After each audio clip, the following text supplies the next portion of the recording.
Meet Dr. Marco Faria Correa, a world-renowned plastic surgeon from Brazil. He first visited Singapore in 1994 and opened his clinic a decade later. Dr. Marco shared the biggest misconceptions about Singapore for Brazilians, the most popular plastic surgeries in the country, and how much top plastic surgeons make in Singapore. I'm Max Chernov, your insider to Expat Life. Vamos! After 19 years permanently living in Singapore, any misconceptions about Singapore you think in Brazil or in America or in the West, let's say people don't get about Singapore? People think that Singapore is too rigid, that's not easy to live, that you have to walk straight like that. No, we do nothing against the law, nothing wrong, no committing crime.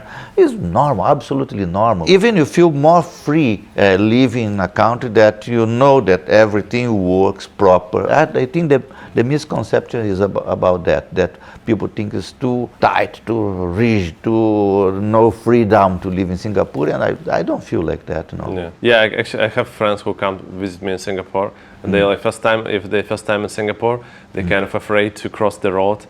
If it's traffic light is red or jaywalkers, no, I will be probably put to prison straight away, or not even step on the grass because of this reputation, in Singapore. Yeah. But it's completely wrong. I agree. No, it's not that rigid, but yes, of course, we have to live according to the rules of a very well serious, decent society, and that is good. It's not bad. In the other way around, I think that. Yeah, you remember your first impressions of Singapore back then? I do, because first I went to Indonesia, and the Indonesian clients, some already have a house in Singapore, and they talk great about Singapore, and that was very, very interesting. The first impression was great. All the city very clean, very organized, and also people very educated. It was amazing. And my first impression was, wow, that's a beautiful place and very booming place.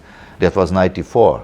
Yeah. 30 years ago. But did you know anything about Singapore before coming? No, nothing. In Brazil, in São Paulo, one of the governors developed a project to clean out some areas with slum and build a popular house for transferring people from there to that house. And he called Project Singapore.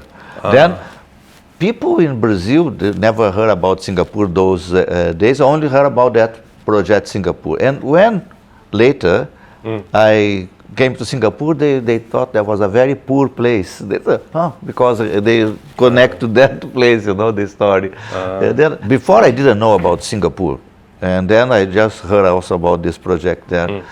But it was quite a beautiful impression that I get about Singapore. I developed so many clients in the region, doing transferring knowledge and connect to the doctors and being friendly with the patient that I did surgery. And because at that time I had a really strong name internationally, because I was the top speaker in the world about any congress was about my techniques, my things, and coming to. And then I start to develop a great number of patients in the region and rich and millionaires. Yeah, I say, wow, this area is very interesting for my profession, for the growing of my career. Even if I was, of course, famous already in Brazil, if I did all of those things, I was famous in Brazil and in many areas of the world. But the problem was, why Singapore, people? Why Singapore? Yeah. The problem was because I live in Brazil, Portuguese-speaking country, not really widely English-spoken. Yeah. Then, south of Brazil, Porto Alegre is the capital city of the south state of Brazil. That far. You want to go to Brazil, we go normally to São Paulo, Rio, the direct international flight. After that, we have to do a domestic flight with all this limitation of language. The other thing, people was afraid about safety in Brazil. Always about safety. Is it safe to go to Brazil? Then I worked so hard on my own, on developing my career, my expertise in many areas, and I felt that Porto Alegre became a bit small for me. Then I talked to my family to move to São Paulo.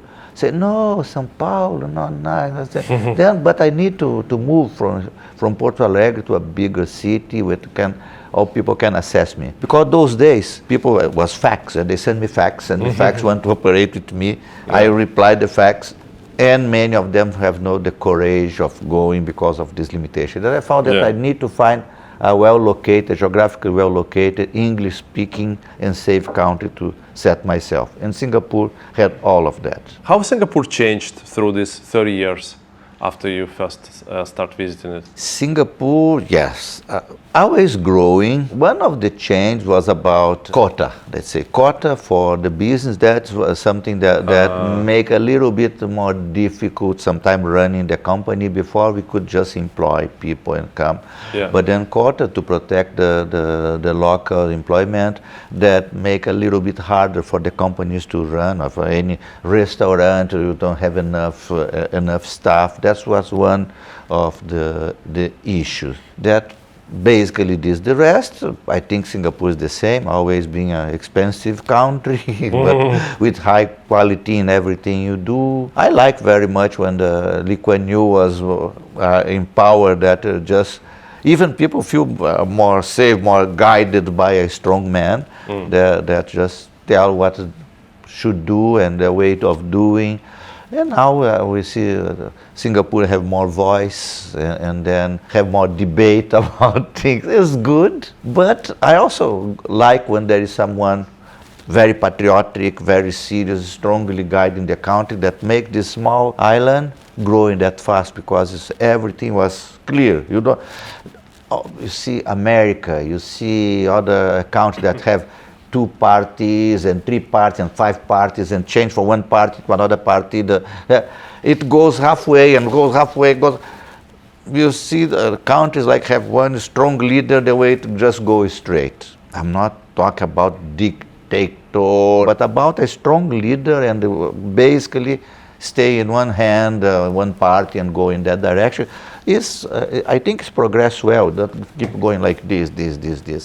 But it's very difficult because people change mind, and every year they complain and they vote in the other side. That's what happened in Brazil. We change for one to another, left, right, left, right. And then when the new party come, destroy part what the one party did. That's what I feel, that Singapore is still straight in one line. Mainly for a small country like this is very important. All this institution is stronger. I don't know, sometimes I'm more patriotic Singaporean than many Singaporeans, that they complain a bit about this or that, but I like the style. I like the country, I like this. It's really my second home, and I'm happy here. I think it's, if you start like traveling, or if you ever lived abroad, you kind of can compare things. And then you understand, oh wow, Singapore is actually really run like super well compared to most of the countries, actually. Correct. Yeah. Any habits you think you obtained living in Asia, and particularly in Singapore, through these 19 years? English love, a bit of style, the Singaporean style sometimes the Singaporean style of being more relaxed, the way of dressing, because normally, this as a doctor in Brazil, we normally go more tight and more. Singaporean doctors, they dress quite light. And I remember one day, and this even make me change a bit, because my father always well dressed with tie and suit. And then one day I walked like that inside the hospital to go to my clinic. One doctor said, "What's the occasion?" I said, what do you mean? Because they are so simple, the way they like to dress day by day.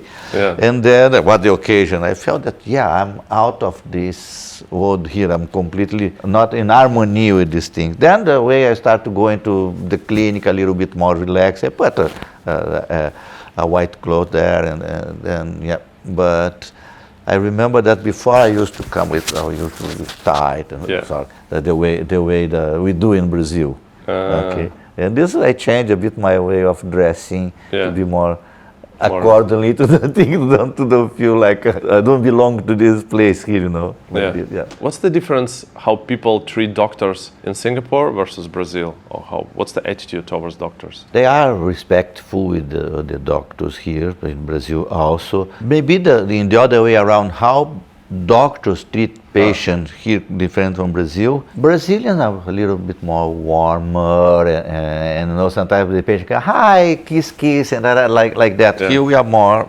because it is the culture. We have to keep more limits, more distance, and be more technical. In Brazil, we are sometimes too friendly. Yeah. This is a little bit different. But the patient also have the same posture, I believe, about the doctors, or maybe also a bit respectful. The doctor come to like this, they think that will be invasive. In Middle East, for example, some Brazilian doctors go to Middle East, and then it's a shock to the culture, because you cannot be even looking too much to the ladies, or even ladies cannot.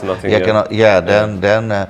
In Singapore, not that radical, but it's still in between. The way the relation doctor-patient is a little bit more, let's say, professional, or in Brazil also professional, but not so close, so friendly, so touch,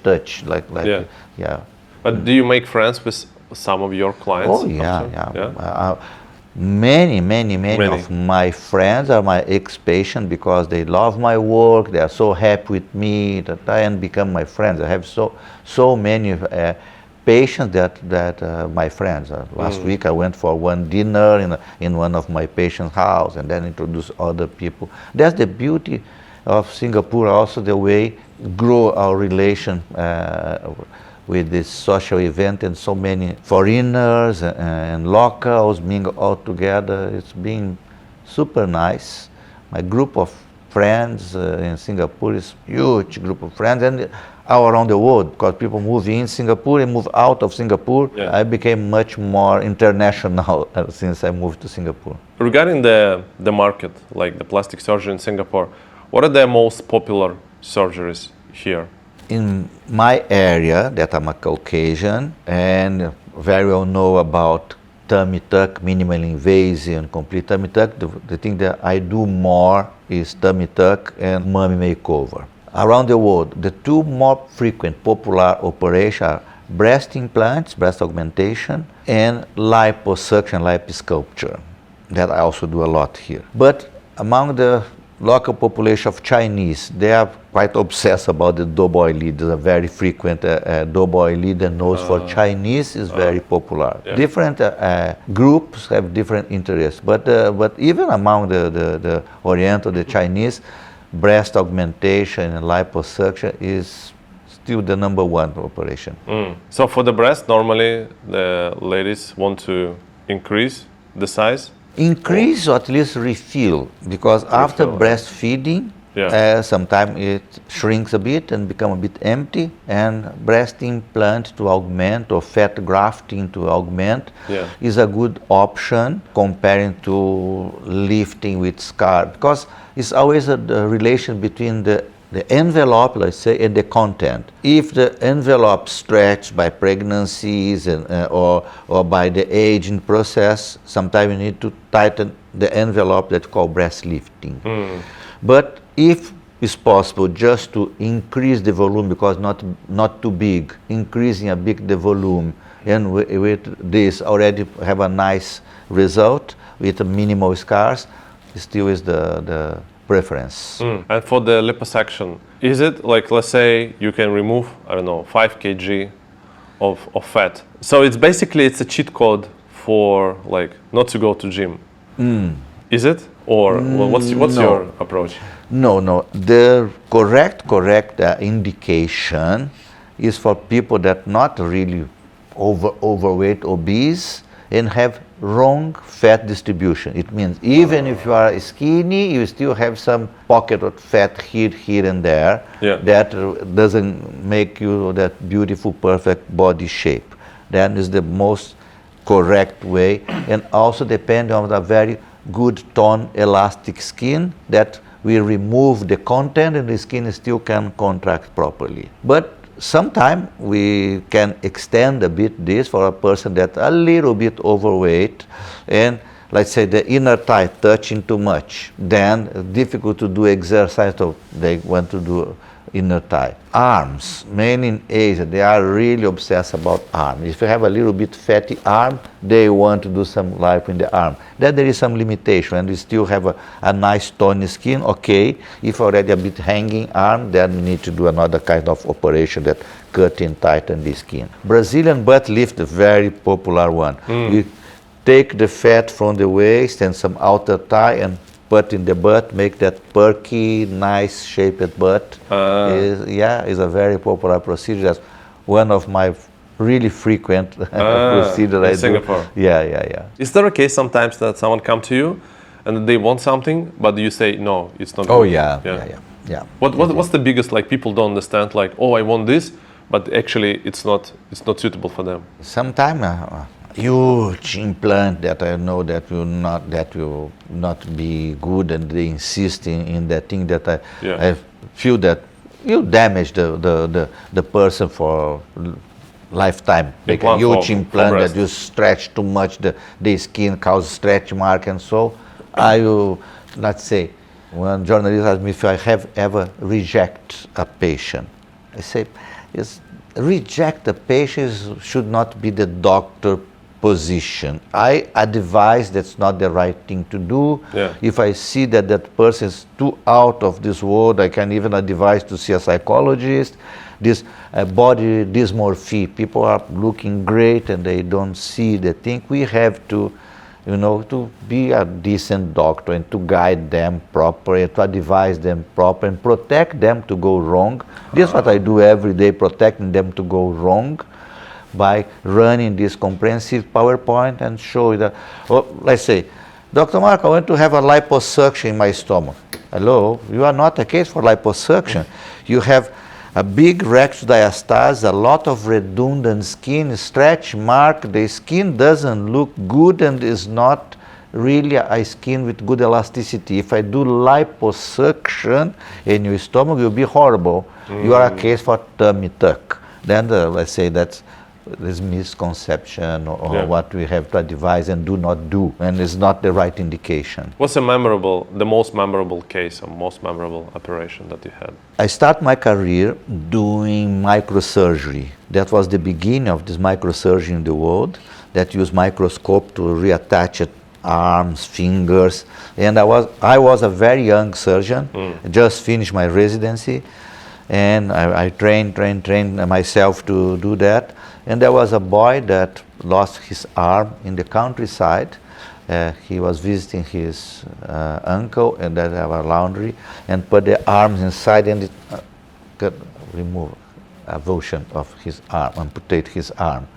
And then they contacted the hospital that I was working that time as a very young plastic surgeon, the first years as a plastic surgeon. And they asked me if I could do the case, and I remember saying, if there is no one else more capable than me to do that, I can try my best.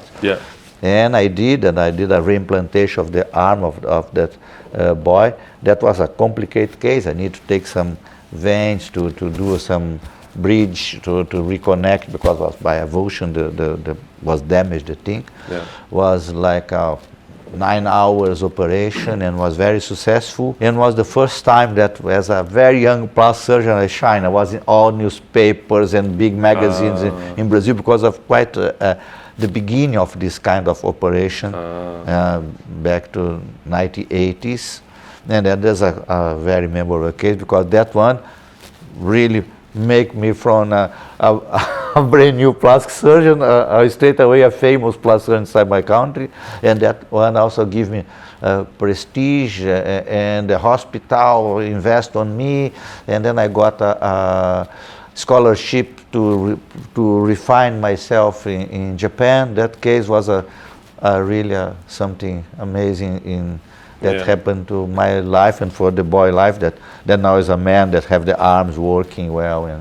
No, that's amazing. My dad is also a surgeon. He told me like so many crazy stories, interesting stories. When he actually like needed to fly somewhere on a helicopter, like save someone's life.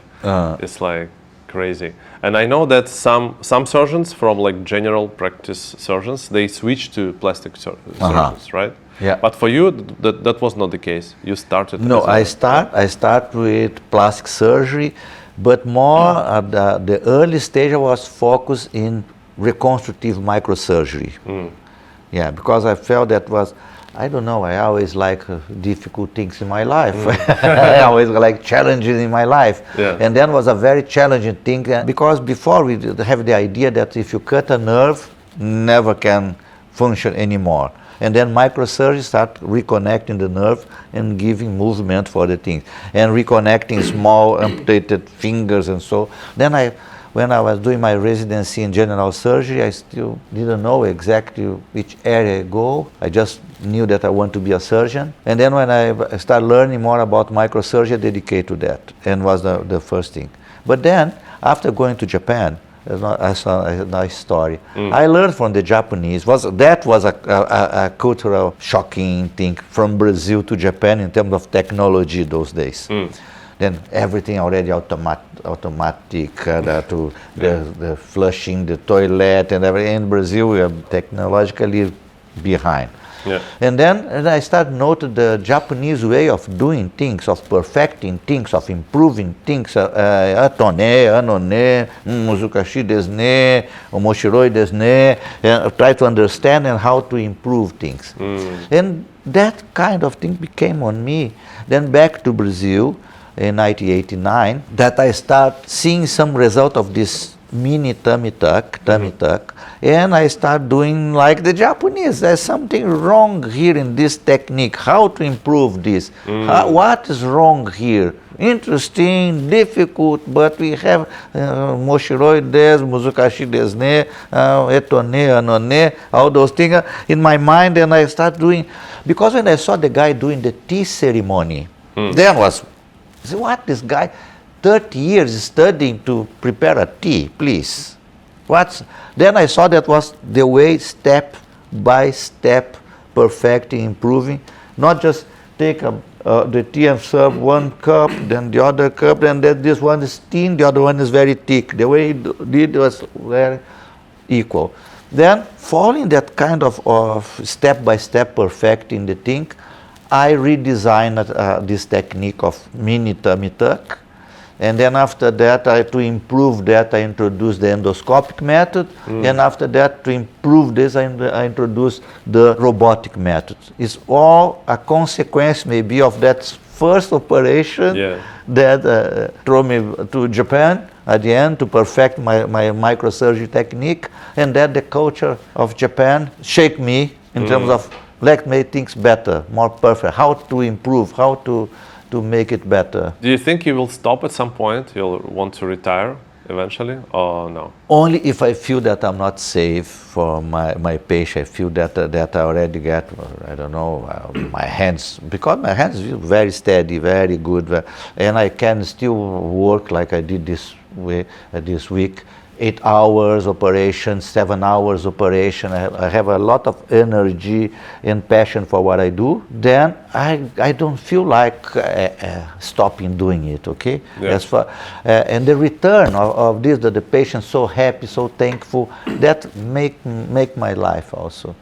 Yeah. Then no retirement plan. What the people already retirement plan say. No retirement. No retirement. That's the plan. No. So far is no. But yeah, one day, let's say, reducing a little bit the reading. That I already do. I take 1 month, 3 weeks, at least 3-4 times a year as a break. But I don't have this dream of retiring because I love what I do. You know. What's your attitude towards success? You said you always wanted to challenge yourself, to have like more difficult things. How would you describe what success is for you? I think success is being happy with yourself, what you do. It's not caring about what the other people think about you. Success is a bit complicated because some people lose their mind by being like a star and they destroy everything. I always very grounded, always a family man, and people ask who is my competitor. Always myself. I always compete with myself, improving myself. And then the success that I have in life is being very happy with the result, everything I did, the way I do, what I achieve. I could be like, say, if I was obsessed about being a millionaire, I could be also saving money. No, but always not the point, you know, always living a good life, offering the best for my family, and love what I do. I think the success is doing what you like, what you love, and be happy with what you do. I could retire if I wanted. I already make enough money, like say, to live till my 100. But it's something that is my passion, is doing this, is my art. The return that I get every day from my patients, happy with my operation because I do things that I master, make me so grateful with what the world gives me, and I think this is success. How old are you, if I may ask? 70. How does it feel to be 70? The number is a bit big number, you know, but my energy, I feel the same as when I was, I feel so excited with everything I do, and I don't feel the age, in true.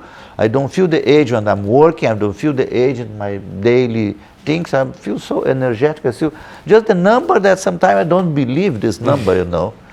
Yeah, because I don't feel, and I see many people, 60, they look very old.